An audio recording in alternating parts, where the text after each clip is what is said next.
Mərhəmətli və rəhimli Allahın adı ilə, ey iman gətirənlər, öz qeydinizə qalın.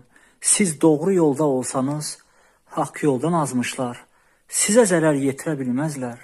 Hamımızın dönüşü Allaha olacaq və o, etdiyiniz əməllər barədə sizə xəbər verəcəkdir. Peyğəmbərimiz sallallahu aleyhi və səlləm demişdir, insanlara yaxşı işlər görməyi əmr edib, pis əməllərdən çəkindirin.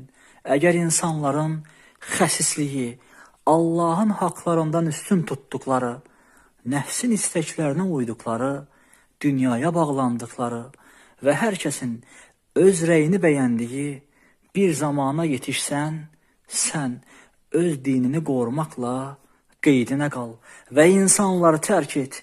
Çünki sizdən elə günlər gələcək ki, bu günlərdə dini qorumaq üçün səbr etmək, ovucda köz tutmaq kimi olacaq.